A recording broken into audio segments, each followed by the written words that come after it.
جی تو بات ہو رہی تھی کہ روزہ جو ہے وہ محض بھوکے پیاسے رہنے کا نام نہیں جی ہے، جی بلکہ روزہ یہ ہے کہ ہم اپنے تمام اعضاء جو ہیں ان کو بھی ہر خلاف شرع کام سے بچائیں، ہر اس عمل سے بچائیں جس سے اللہ اور اس کے رسول نے منع فرمایا ہے۔ صحیح جیسے آنکھ کا استعمال ہے، as for the use of اور آئیز کنسرن،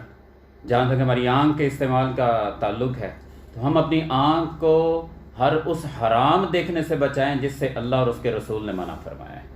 صحیح تو یہ ہماری آنکھ کا روزہ جو ہے وہ بھی اسی روزے کا جو روزہ ہے وہ بھی اس کا تقاضا کرتا ہے۔ ٹھیک ہے دوسرا ہمارا اگر لائن جو بڑا مین ہے اس کو چیک کیا جائے وہ ہمارا کان ہے۔ اگر ہم کانوں کو حرام سے بچائیں گے، یعنی ہم میوزک سے بچاتے ہیں، موسیقی سے بچاتے ہیں، غیبت سے بچاتے ہیں، وعدہ خلافی سننے سے، چغلیاں سننے سے، کسی کی کوئی اگر کسی کو ابیوز کر رہا ہے، کسی کے بارے میں کوئی بہتان بازی کر رہا ہے، کوئی کسی کی عزت اچھال رہا ہے، ایسی چیزیں ہم سننے سے اگر ان کو بچائیں گے، حرام سے بچائیں گے، تو ان کا یہ بھی روزہ کے اندر کنسیڈر ہوگا اور یہ لازمی ہے۔ Same is the case with the use of our tongue, ہماری زبان کا تعلق ہے، زبان کا استعمال جو وہ بڑی مین چیز ہے۔ زبان کا استعمال جتنا اچھا ہوگا اتنا ہی یہ ہمیں اچھائی کی طرف لے کے جائے گا، بچائے گا جہنم سے۔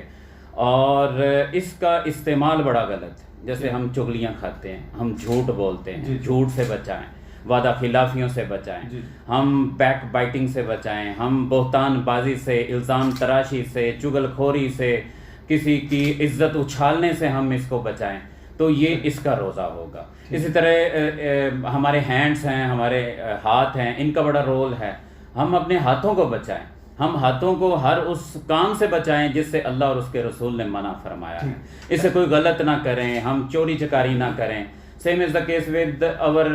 لیگس، our فیٹ، ہمارے پاؤں کا تعلق ہے، ہر اس کام کی طرف جانے سے بچیں